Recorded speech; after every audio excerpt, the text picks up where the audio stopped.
So good morning, everyone. Good morning, and welcome. So I'm David Hempton, the Dean of the Harvard Divinity School, and it's my very great pleasure to welcome all of you to our event today entitled Rethinking Malaria, the Role of Faith and Community in Saving Lives. So just first order of business, housekeeping, please silence all communication devices, if you would. And please note that this event is live streamed to the overflow room and the brown room, and video recorded for later use and posting on our website. So be on your best behavior. It's wonderful to see so many of you who have crossed the Charles River, which is not easy, and the Atlantic Ocean, which is probably a little easier,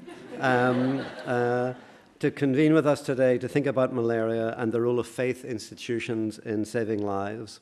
I'm particularly delighted about this collaboration between two Harvard schools, the Harvard T.H. Chan School of Public Health and the Harvard Divinity School.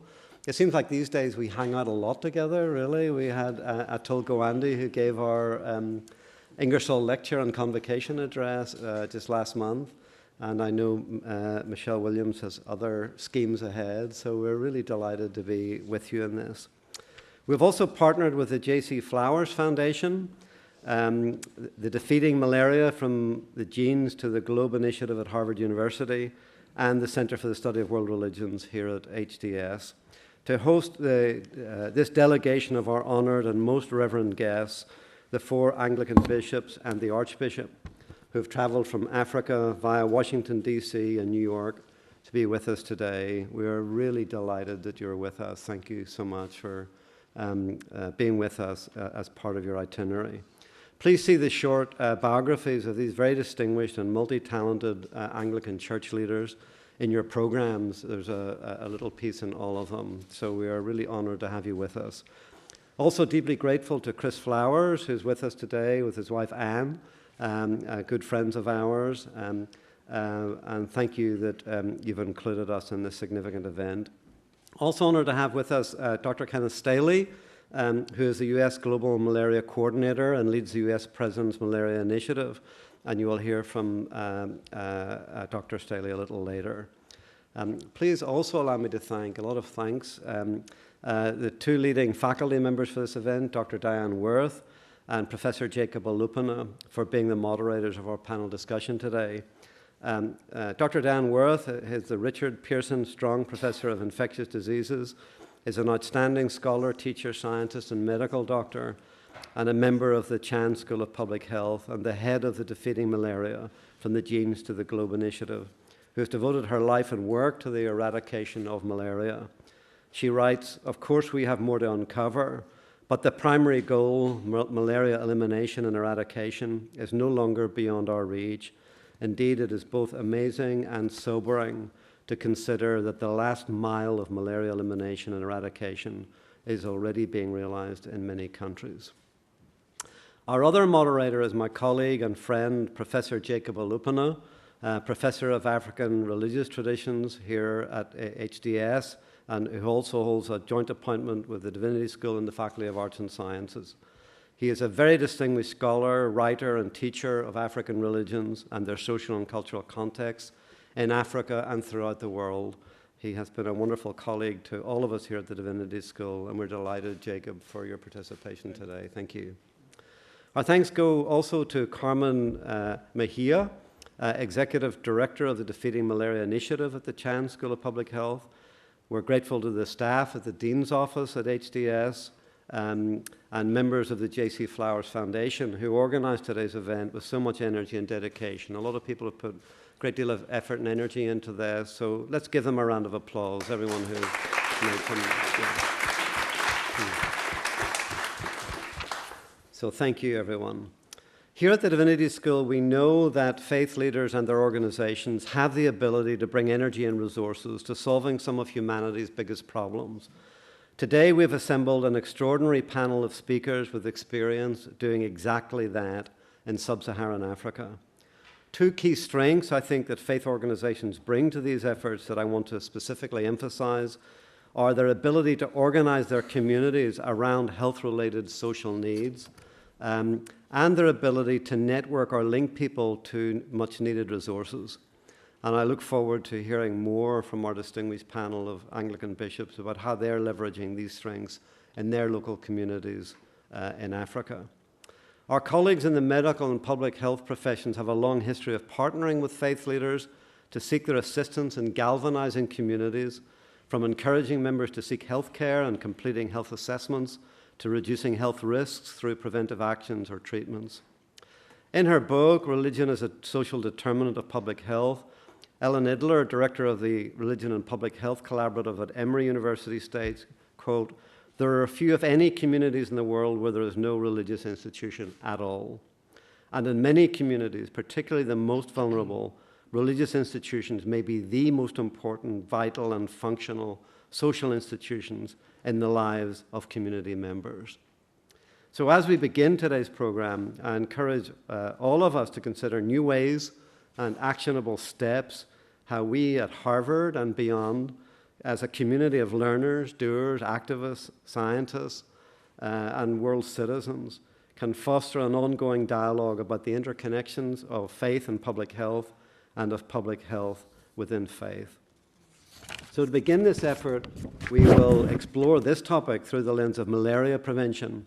And to begin today's discussion, it's my pleasure to ask my good friend, Christopher Flowers, founder of the J.C. Flowers Foundation, an organization dedicated to malaria eradication in the hardest to reach or last mile of malaria eradication communities. I invite him now to share a few opening remarks. Please join me in welcoming Chris Flowers. Thank you. Thank you so much, David, for that kind introduction. And you know, as they say in Africa, there's a lot of people I should thank, and they have this quick line: it's protocols observed. I will say protocols observed, except in particular, I'd like to thank you, David. I have a feeling today's a busy day at Harvard, and tomorrow there's the second most important event coming up tonight or tomorrow. We're glad you guys are at the most important event, which is happening right here, right now. And also a special thank you to our Archbishop and to our bishops, who have indeed come a very long way to be with us here today. So thank you very much. I am slightly uneasy speaking surrounded by a group of mighty preachers. So I am going to be short, and I'm sure you are happy about that, but I'm going to say a brief word about how it came to be that our foundation is here with you today. So first of all, our foundation is a little bit unusual in that we spend our own money and we run our programs ourselves. We're not asking people for money, and we're not giving money away. It's our money, and we run it ourselves. And our active programs have had a faith-based component. I grew up in Wayland, Massachusetts, not too far from here. Some of you may know this place. And I went to Wayland's Episcopal Church every single Sunday when I was growing up. And my wife, Ann, who is here, would like you to know, and I'd like you to know, too, that we met in church, St. James Episcopal Church. There are people who think it's different than that, but that is the truth. And now we have accumulated over the years many friends and connections in the Anglican Church, in America, in Africa, around the world. The Anglican Church, and in particular the local Anglican churches in Africa, have been our key, essential partners in this malaria enterprise from the beginning.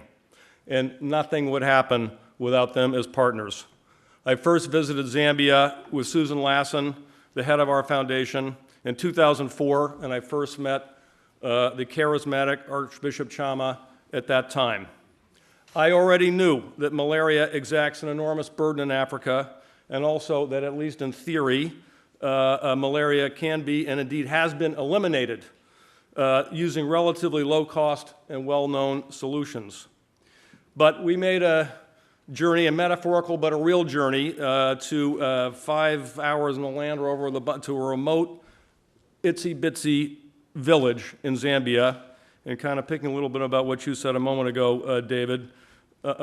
First, to my astonishment, I realized, well, there are three things I'm going to mention. I realized that people did not know, many people did not know, how you get malaria. And today, much of our effort and money goes into education, training, deployment, and this has to be done and led at the ground level, of course. Second, the very day we visited, we witnessed the burial of a child who had died of malaria that very day. And we have seen many instances since which put our hearts in the center of this endeavor.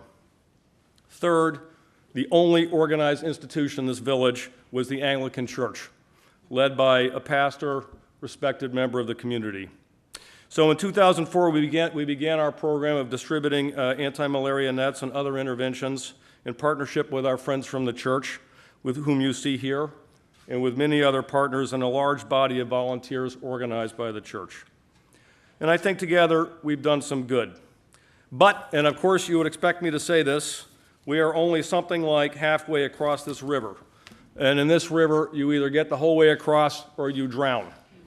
Malaria can be eradicated, as you know, and has been in many countries, but you either have to eradicate it, you can't just reduce it, because if you do, it will return and in fuller force. And this is due, of course, to increasing resistance by the malaria vector to treatment and to insecticides. And here we have science and faith standing shoulder to shoulder in the anti-malaria enterprise. The world has achieved a tremendous reduction in malaria incidence in the last 15 years, but unfortunately from here it's either we go all the way down and out or we go right back up. And so winning this will take even yet again more resources than are at this table so far. We at our foundation are eager to do our small part in this, and as you will hear, our Anglican colleagues on the front lines are completely committed to this as well. But looking at the cause overall, even with the tremendous support of the Partners Malaria Initiative, the Gates Foundation, the Global Fund, and many other mighty and glorious supporters, we don't have enough resources yet to know we're going to get there. I would like to conclude with this remark. Ann and I are thanked all the time, and I'm sure we will be thanked today for our part in this. But on the contrary, it has been one of our lives' greatest privileges to be associated with you all. We thank you. We thank you especially, Archbishop Chama, Bishop Andre, Bishop David, Bishop Luke. We thank our visitors from the front lines, our visitors who see Jesus Christ in every person, in every village where malaria extracts its toll. Thanks.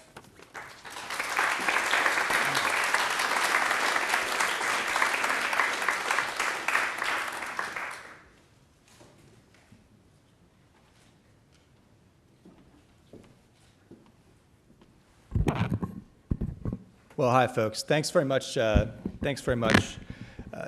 and thanks to all of you for the hospitality today. My name's Ken Staley, and I'm the head of the President's Malaria Initiative. I'll just give you a few brief remarks about malaria and about where we've come and where we hope to go, and a little bit about the President's Malaria Initiative and why I'm here. And then I'll let the folks who are doing the hard work on the ground actually take center stage. So as has been alluded to, malaria is the disease that's killed the most people in human history. And in 1955, the World Health Organization had its first mission, and that was to eradicate malaria. They succeeded in some places, but there was an open question in the year 2000, can we even control malaria in Africa? And that question's been answered. We can control malaria, and we've actually become much more ambitious. We've said we want to eradicate malaria.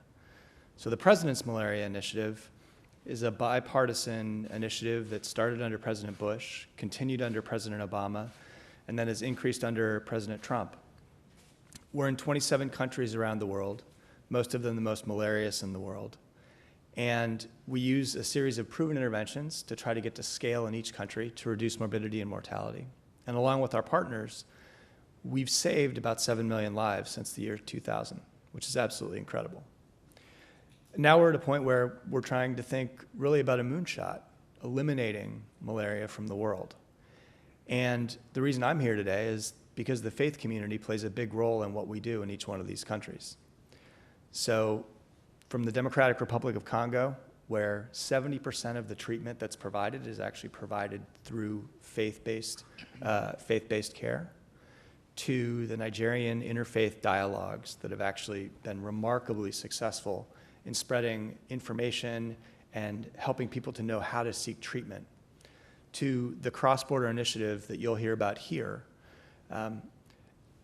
religious leaders and communities of faith, and it's been said already, but really are integral to being able to connect individually with each person in each village, in each city, to really understand how they can protect themselves from malaria, and also how they, as a member of their community, can take responsibility and help protect others. So I'll stop there, but just one last message, I suppose. The other reason I'm here is because we have a long history at PMI of working with faith-based organizations. But as we think about the fight ahead, we want to redouble our efforts and find new ways of working with faith-based organizations, both informally, but more formally as well. And so we're working to actually find ways to decrease the barriers to funding religious organizations in country that we think are some of the most effective change agents in the world. So again, I'll thank our hosts, and let us get on with this great conversation. Thanks.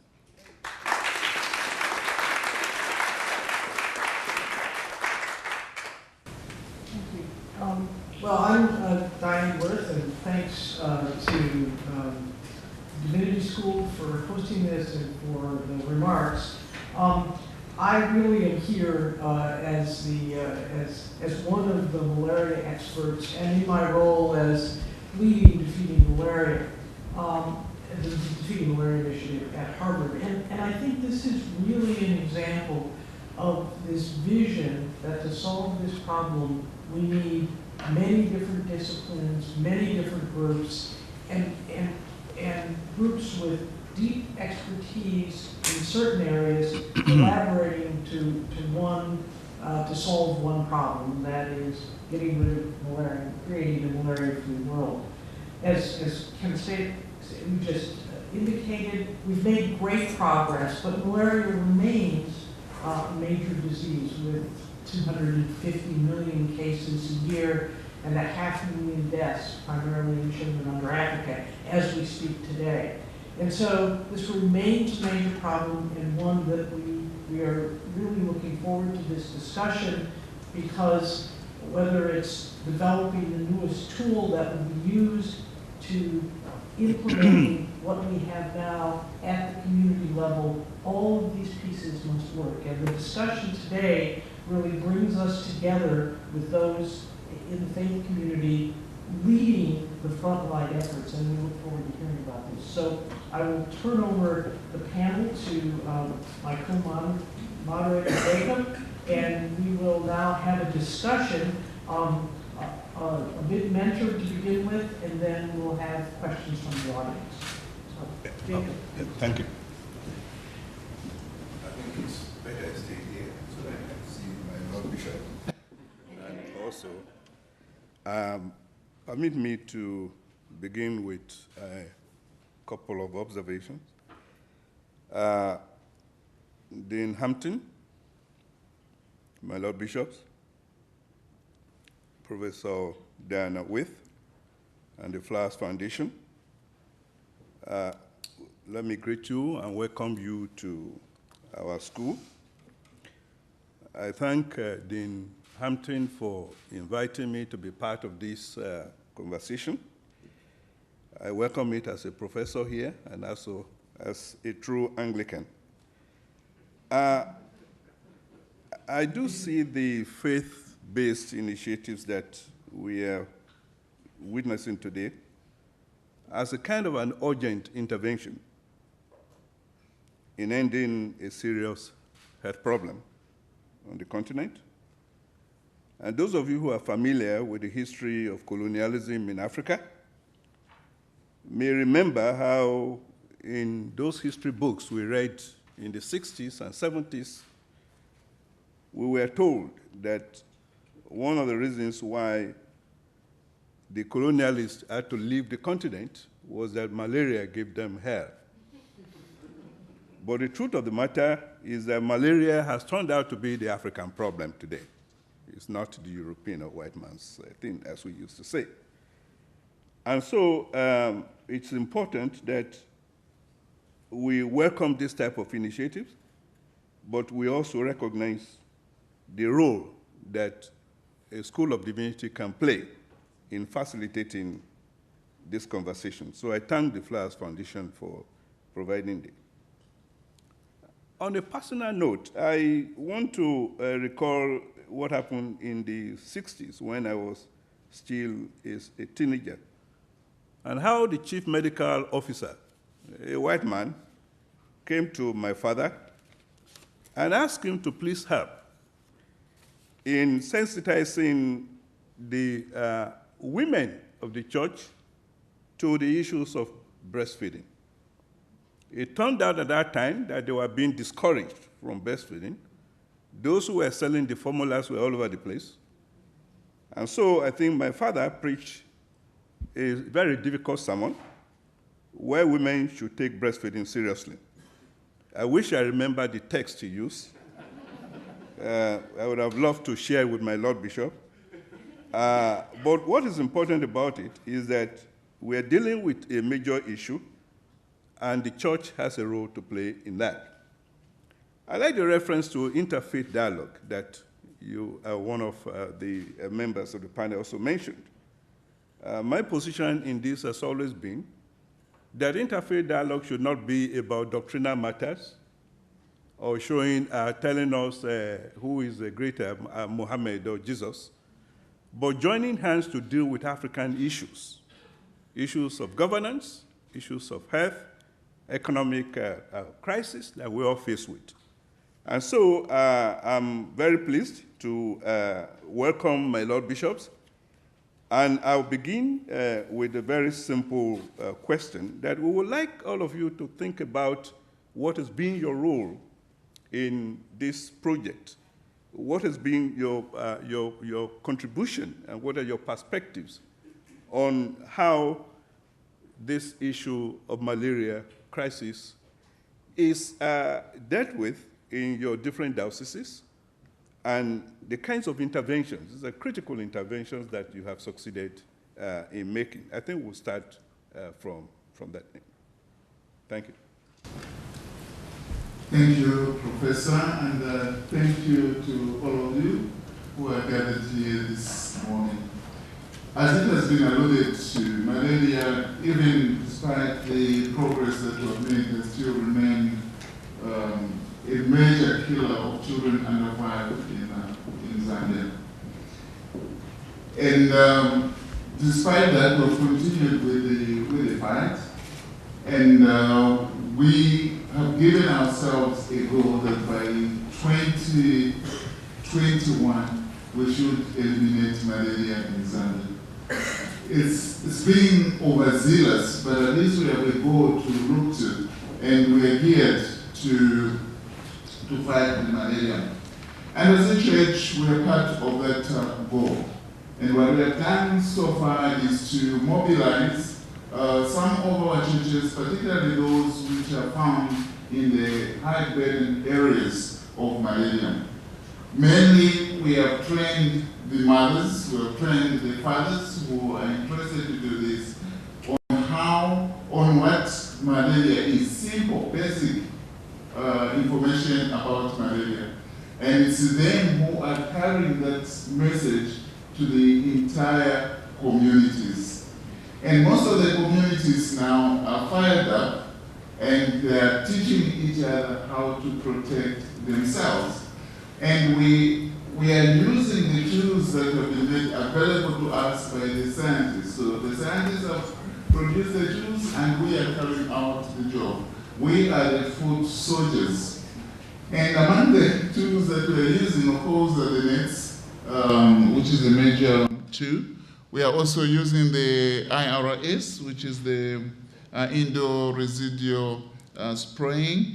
There is also now the use of the RDTs. This is a small injection, and you get a bit of blood, and you put it on a small tube, and it shows you. It doesn't show you the malaria, but it shows whether your body is fighting something within you. And also the medicine, the ACT or coatam, as we know it, has become available at the grassroots level. meaning that once somebody has been tested and they are found positive, they are able to be treated there and there in the community at the grassroots level itself. And there's also been a political will now from the government that they increase their budget towards the fighting of malaria. And we are seeing the change of names of some of the departments. For instance, the National Malaria Control Program now is National Malaria Elimination Program, because all the effort is towards eliminating. And the goodness is that the program now have realized the role that we as the faith leaders and our communities are able to play, and we are being incorporated in their programs. And we as the Anglican Church, we are the lead in Zambia on the issues of malaria. And that has given us a motivation to train other faith leaders to be part and parcel of the fight. 3 weeks ago, just before we came here, we retrained our clergy, the priests. They were all invited, and the experts from the malaria elimination program came, and they are the ones who retrained the priests. And just a week after doing that, in one of our congregations, after the service, everybody was tested, and there were about 78 people in that congregation, and 3 of them were found to be positive. Now, 3 might appear to be a small group, a small number, but if they are not treated, that number is able to grow and infect others. So that is what we are doing briefly, and I'll let my brothers also to have an opportunity. Thank you. If I may, my neighbor. Yes, thank you very much for your question, Professor, Moderator. In answering it in terms of what our perspective is, what our intervention in the Diocese of Namibia has been, I want to respond by emphasizing the importance of partnership that we have heard with others. In other words, we did not do it alone, and can never do it alone, and will never do it alone, and so should other partners. How have we done it? In 2002, the Global Fund was initiated, created, and the United States of America was one of the largest contributor to that Global Fund, and many other countries subsequently followed, joined in the Global Fund. And to this day, the United States of America is still the largest contributor to that fund. And I'm saying this because there will be preparations in 2019 for the replenishment of the Global Fund for the cycle of 2020 to 2023. And if the United States of America continues to be the largest contributor, that may help other countries to propel other countries to give even more, and therefore making the contribution globally to eliminate malaria much more effective. Coming to my country and my diocese, we are in partnership with the Council of Churches in Angola, partnership with the Anglican Diocese of Namibia, partnership with the J.C. Flowers Foundation, and 3 other organizations, which will include, of course, the Ministry of Health and Social Services in Namibia, which is the recipient of the funding from Global Fund. And through those efforts, that partnership in the north of Namibia and the south of Angola, we have managed to train, volunteers, over 600 volunteers who are in the communities, very rural, inaccessible communities, who are in touch with those communities. And as my colleague has already pointed out, we've also trained clergy who are resident with those communities and in those areas, who are able to provide, healthcare assistance and service when it is necessary. And we, as a result of that partnership efforts, been able, in our areas, Angola, South Angola and Namibia, to have, people tested, a number found positive, especially from Angola, and Namibia with less, because the Namibian population is, of course, less than the population in Angola. So if you see statistics on internet showing that there have been few cases from Namibia, it is because of the size of the population of Namibia, which is entirely less than 3 million. But we are doing very effective work. We are in the elimination of malaria, and I can confidently say that we are in Namibia and South Angola close to eliminate malaria. And therefore, the partnership, the funding support that we've been received cannot stop now. Otherwise, all the gains, positive gains that we have heard in the past may possibly be reversed.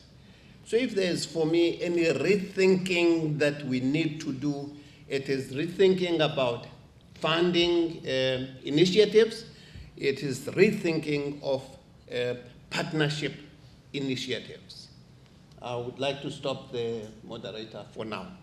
Thank you. Okay, thank you.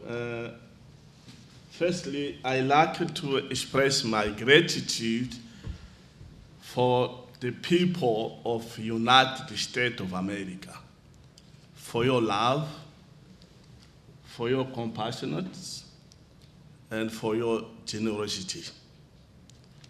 We are here because someone put the resources to invite us to come.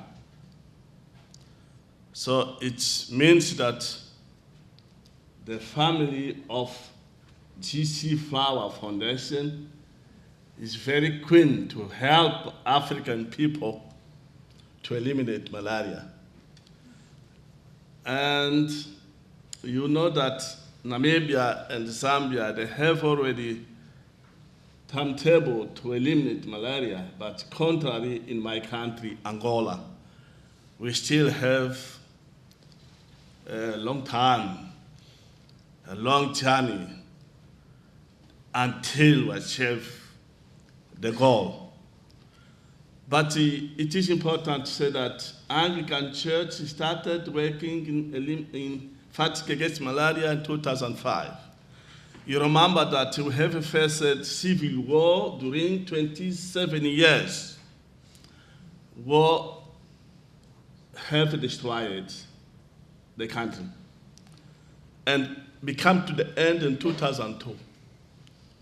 Only when the president went to Abuja and they committed themselves that to control malaria in Africa, especially in our countries. So we started also knowing that malaria is not their problems, it's our problems. We started to commit ourselves that we must to contribute to fight against malaria, because all of us are victims about malaria. So especially to say that in my country, the main cause of death until now is malaria. And so if we can eliminate malaria, my population can become so abundantly, like Jesus said. And why the church? We have had a wonderful relationship within the communities with the traditional leaders who also have been leading the communities. And the church not need to invite someone. Every day you have a privilege to be with the people in morning prayer, evening prayer, on Sunday.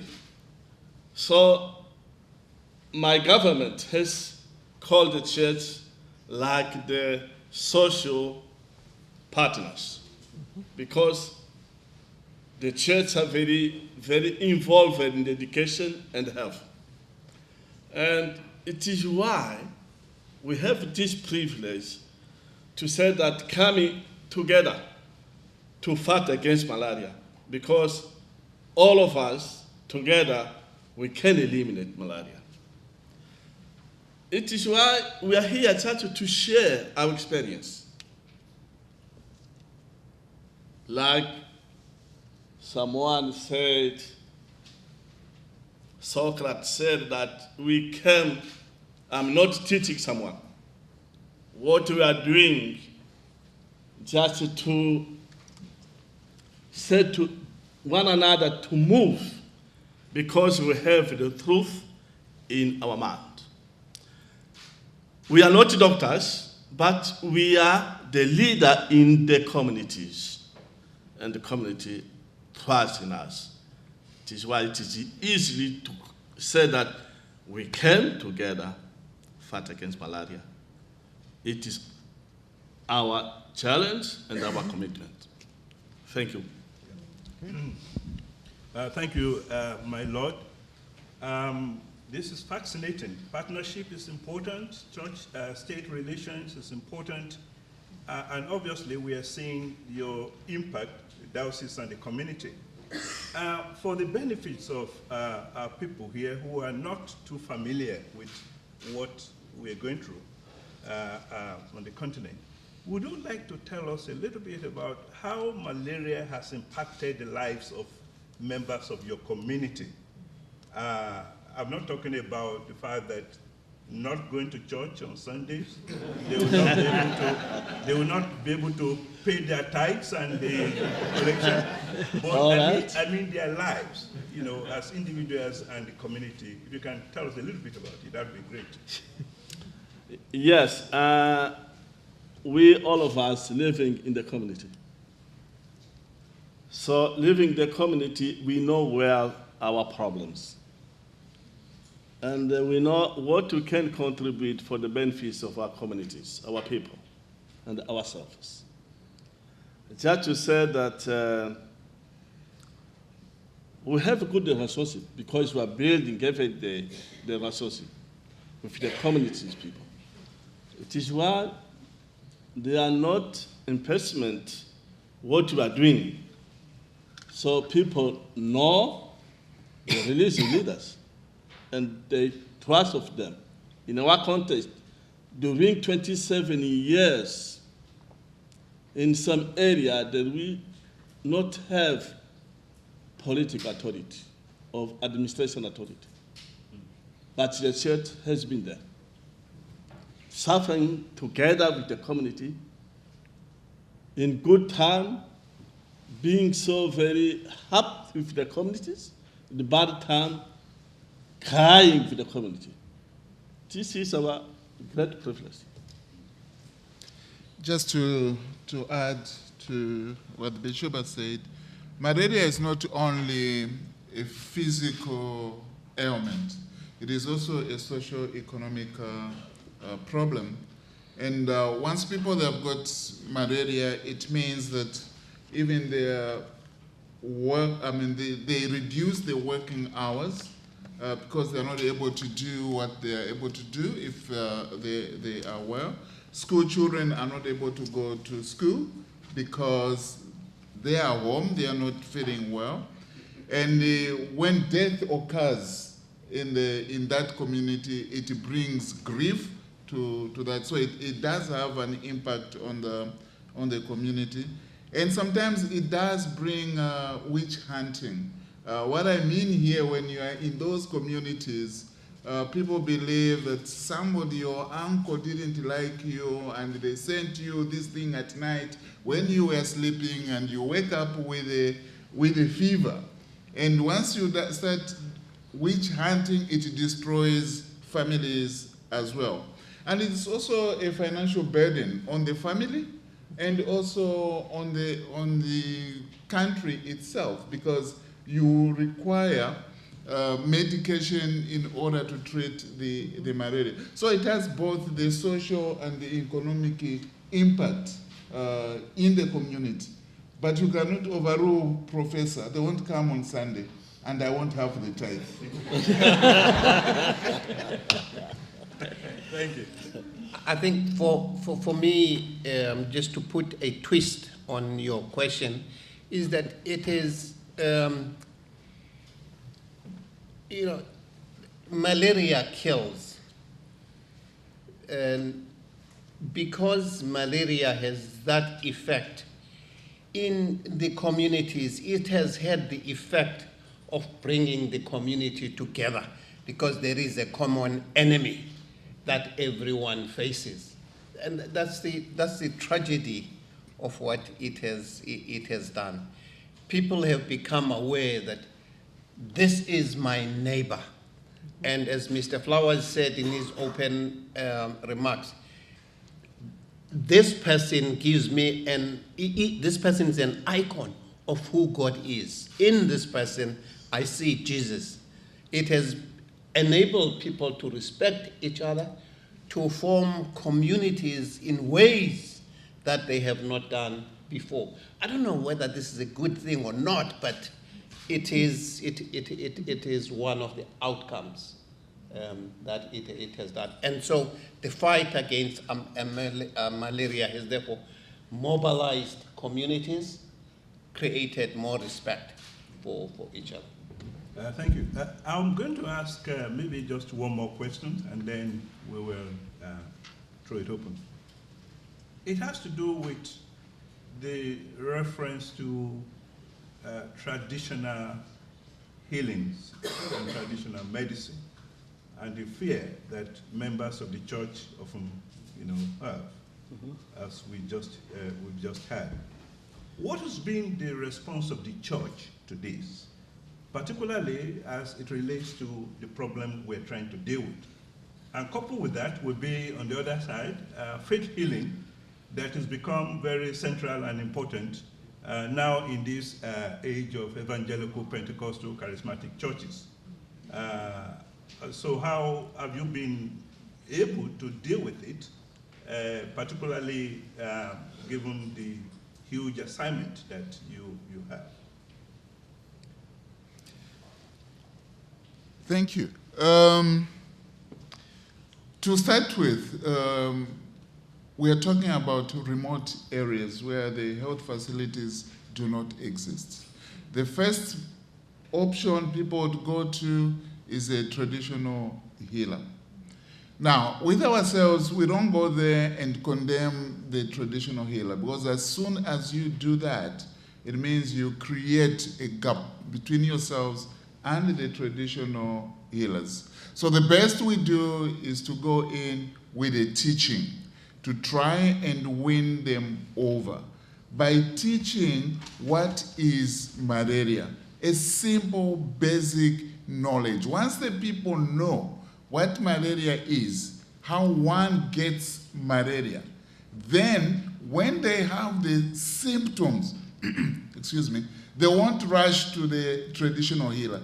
Instead, they'll go to the community health worker because they understand what malaria is. Sorry. As regards the faith healing, again, you teach the people that we are not against faith healing. You pray, then God has given wisdom to these people here and the knowledge to come up with that medicine that we are using. So that medicine has not just come anyhow. As far as we are the faith community, we believe that God has used them. So we are partnering them with us in order to heal somebody. And what we usually do, what I usually do, even during the time of HIV and AIDS, each time would go out. I'll be the first one to be tested, so that people know that I believe in what I'm saying. Whenever we go out, even in the communities, as we are teaching people about malaria, I'm the first one to be tested, and the second one, we make sure it has to be the induna or the head of that particular village. Then it is led to the others. So at the end of that, I always offer a prayer and a blessing to all of them. So we are saying the conventional medicine and the prayer, they are going together to heal somebody. That's the way we have approached it. We don't go there to fight, because if we fight, it will be a lose-lose situation. Well, thank you very much. In my context, we have so many people involved in traditional treatments. This is the problem. And we said that when we have not knowledge, we can be lost. This is the problems. But our experience is that when we train people to know well what is malaria means, when the people are trained, they come to the health centers, to the hospitals, and then they agree to fund doctors and nurses and being tested to see that how malaria can be treated. This is the effect we have had. Many people come out to the hospitals, and many of them has been treated, and they become so wonderful people with the health. So we matter to learn more, to understand what is the medicine means for our lives, and what is the traditional treatment means. So in our job we have been done in fighting against malaria, many of these people has now new knowledge and new attitudes. How care their children. Thank you so much. Thank you. Yes, the traditional leaders have always been a resource to the community. You know, the closest available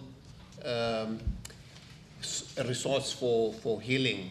And out of desperation, I mean, desperation indeed, communities have always resorted. But I think one of the processes that the elimination of malaria has done in communities is to help traditional leaders to understand that this is not about competition, this is not about making money, this is not business. This is about saving the lives of communities. And some traditional healers have come to understand that as well. Thank you very much. We do have time for a few questions.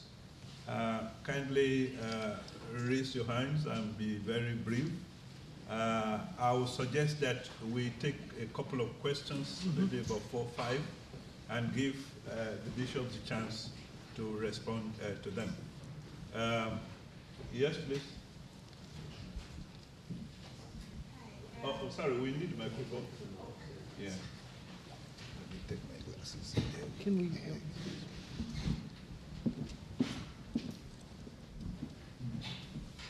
Thank you, my lords, and good morning. I'm happy to see you. I appreciate the work you do. I come from Kenya, and I know the role of faith-based organizations in the lives of communities, so thank you for what you do. In my country, we say mothers are the first healthcare providers. They are the people who notice a fever or a cold at home.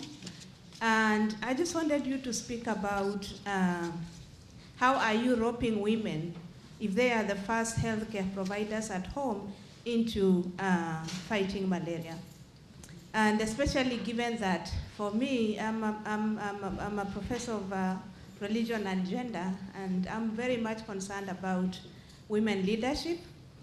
And when I see, when I look at Africa, the leadership is still predominantly men, yet women are the people who really are at stake here when we think about healthcare. How are you working together with women to make sure that we are able to eradicate malaria in Africa?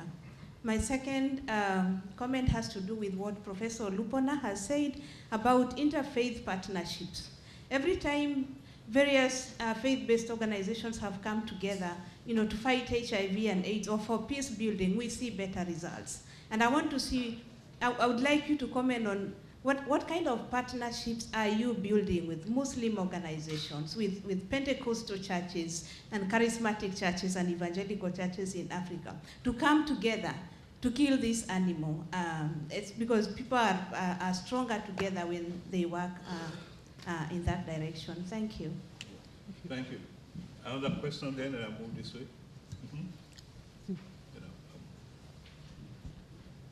Maybe in the back corner. Yep.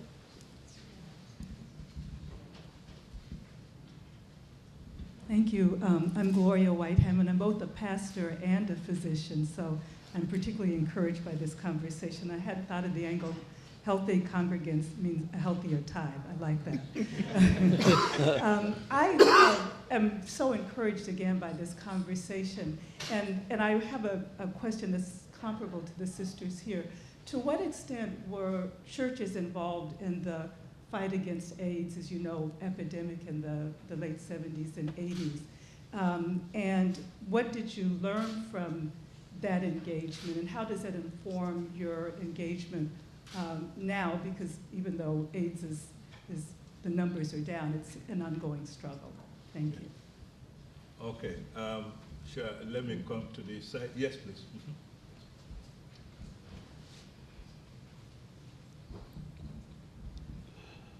Hi, my name is Lola Fagbami. I'm a PhD student here at Harvard. And my question is, you had mentioned how one of the tools that had brought down the burden of malaria in Africa was the availability of coartem and other artemisinin-based therapies. My question is, how is that controlled on the local level? What is, how do people have access to it? Is it just available anywhere? Because as you know, one of the problems is increasing resistance, and if people are misusing the medicines, that rather adds to our burden. So how is the control of the drugs on the local level? Okay, I'll take one more question. And any questions? Oh, okay, yeah. Thanks. My name is John Ganle. So it looks like the conversation seemed to focus a lot on remote areas and rural areas and all of that, which is largely fine. But in a place like Ghana, we've noticed a shift in the epidemiology to urban centers because the infrastructure is just not good enough to kind of like, get rid of the mosquitoes. So they actually become like playing ground. So in the last 2-3 years, we've seen real peaks in urban areas compared to rural areas. So my question is, how much of what you're doing is also engaging with urban communities in your neighborhood, especially given that a lot of African cities are really kind of like experiencing rapid urbanization. Thank you. Okay, thank you. Let me turn to my Lord Bishops to respond to these questions. You don't have to answer all the questions. You just reflect on what you'd like to say. Yes, please. Shall we start from you? The first question, how are the mothers involved? You'll be very happy that the majority of the community health workers are actually the mothers themselves. And what we have noticed is that even their status has also improved. They are actually known as doctors because that's where everybody else is running to. So the majority of them, they are actually the mothers themselves, and they have proved to be more committed to the work as the caregivers. We go to another one? Yes, that's fine. All right. To what extent was, interfaith participation? We learned a lot, and I'll combine this with the third one. We learned a lot, actually, from the HIV times. As you are aware that HIV had a lot of stigma attached to it, and the church was the late entry in it. But when the church entered in it, we went in it with everything, and we were able to partner with the other organizations, like the Muslims. In Zambia, we came up with an institution known as Zingo, and this was the Christians, the Muslims, and the Baha'i faith. And that has continued even during the malaria period. As I said earlier on, we have been a lead in teaching others and training the leadership of other faiths, because we believe that together we are able to achieve a lot. How is it controlled? In Zambia, coatam is regulated. It's not something that you just go and pick up. No, it is regulated. The community workers who have access to it, actually it is distributed to them through the health facility. So it's not them going to the market and buy it and go and administer it. There is a process. So the health facility is the custodian, and it's only given to the trained community health workers. Why we talk too much about the rural areas? There are so many players in the urban areas. There are so many organizations that are working within the urban areas. And most of them are not able to go to the remote areas that we are talking about. And that's why the emphasis for us, actually we as the Anglican Church, we are both in urban and in rural areas, but we put much emphasis on the rural areas where there are no any other players in those areas. Thank you. I will start about HIV/AIDS. You remember that church last time was so very active in how to train people, to teach people, and to fight against stigma and exclusion, because two things were so very, very bad in that context. So now we are finding difficulties. As we said, today we are talking about how to eliminate malaria. Because malaria still have partners who are supporting this kind of activities. In HIV, no more. This is the first one. But still have the problems in our country. And there are some small groups.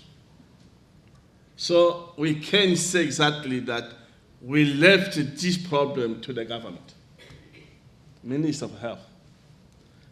And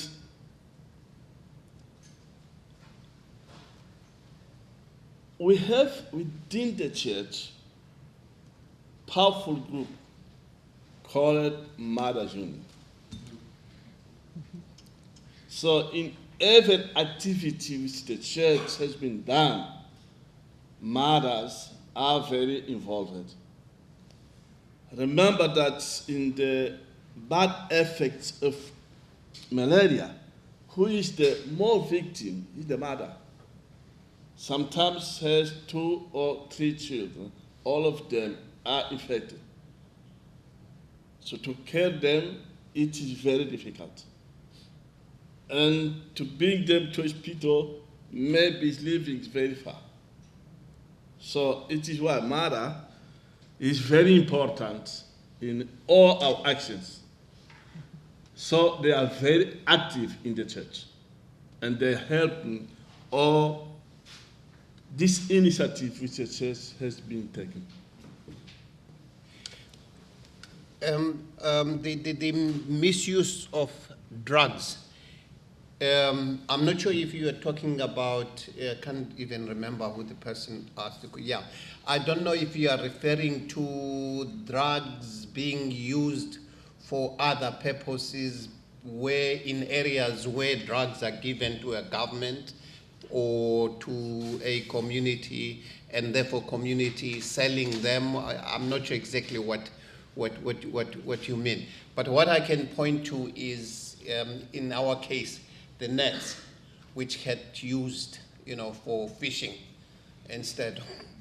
I don't know if that's the kind of picture which you have.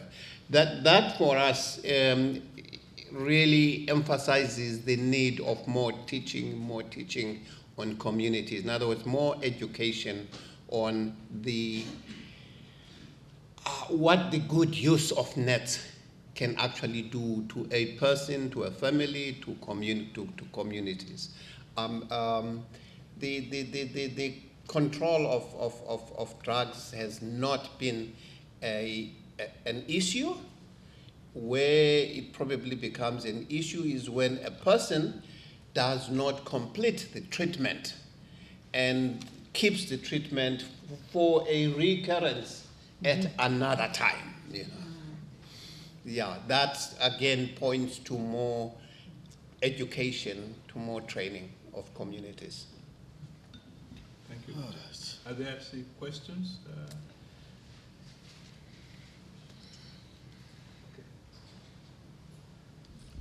I would like to know what do the church and faith leader think about using evolution and gene drive as a tool to eradicate mosquito and malaria? Is that something you would support, or is that too much of playing God? I didn't hear that. Please repeat the question again. Well, I can maybe clarify the question. The question is, genetic engineering of mosquitoes is something we're talking about at the forefront of research, and so the question is, what are your feelings on that? So the idea is to modify the mosquito either so it can't transmit the disease, or in fact to change the mosquito populations by sterilizing them. So it's really, it's going to change the mosquito population in some way, and then that's released throughout the country or the continent. And you would like to know the opinion of the church leaders on whether that will be accepted by the community, whether that is an issue in which faith has to be considered. That's an important moral question. Yes. All right, let me add one more question to that. Yeah. And that has to do with what you said about powerful men, powerful people in your church. And these are rich people. I'm a Nigerian, you know what I'm talking about. How will it be, how shall we go about it? The time has come for us to begin to encourage these powerful, rich men and women to partner with foundations like Flowers to make things happen. Is this something you would like to get into? How do you encourage them to stop spending this wealth on useless things to take care of their own people, either through partnership? If they don't trust their own people, what about foundations like Gate and Flowers? They can partner with them for the good of the community and the society. What's the church doing about it? And another one. I'm wondering if, I know that the Anglican Church of Nigeria doesn't ordain women. Do you have women ordination in your churches, in your dioceses? What is the position of that? Because that is a very critical question to what you have said. You may not answer that, but I just want to you, my lord. There was still another hand. You'd like to answer. You had another choice. Right. On the engineering part of it, we leave that to the scientists. Let them come up with whatever they're coming up, and we'll decide whether it's morally right or wrong. But as for now, what we're interested in is to make sure that we eliminate malaria. And we're talking about a rethinking here. And this is where the rethinking comes in. They do their part, we also do our part. Local support, I think that is something that we are real talking.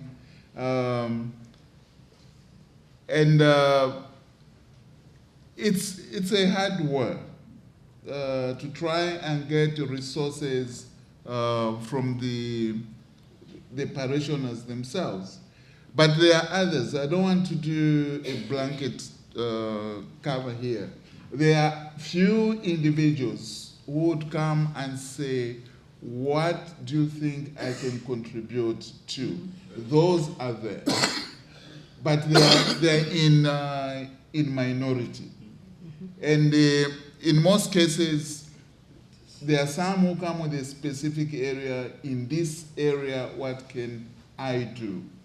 And of course, then we encourage them to do that. Right now, there's a project that we are doing in the southern part to rehabilitate one of the hospitals. And some people have come and said, what do you want me to do? And the first request was, for us, it was a mortuary, because there was no mortuary there. Women ordination, my Archbishop is here. Currently, in our province, we don't. It's something that has kept on coming in the provincial synod, even the one which we had, was it last year? Still more is not going through, but we are looking forward to the time when it will go through. Good. Yeah. Thank you. Professor, as an African, you know that the African communities are largely very patriarchal, and therefore the recognition of the role of women is still something that is part of our process of teaching and education. But for those of us who have made a shift already, because I'm one of the converts, African converts, I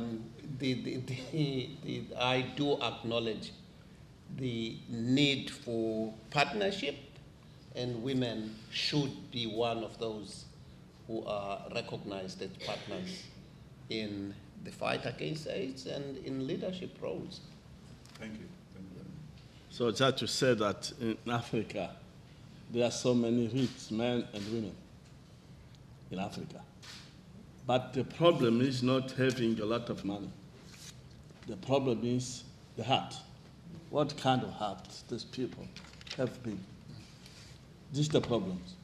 We are talking here my Flower Foundation family. But you can have also in the United States many flowers to can help people. But the problem is the heart. This is the problem. And in my country especially, you remember that we came from the war. If someone can be called the rich, the richest of these men, women, is not legal. It came from corruption. This is another problem. It's not legal riches. You remember that sometime one of the richest women in my country, in Africa, is the daughter of my president. And people have been asking, when these women became rich,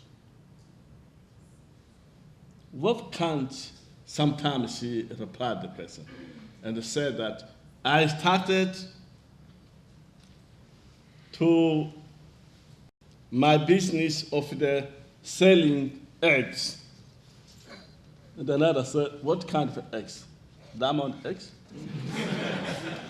Oil eggs? This is the problem for us. We have many of them.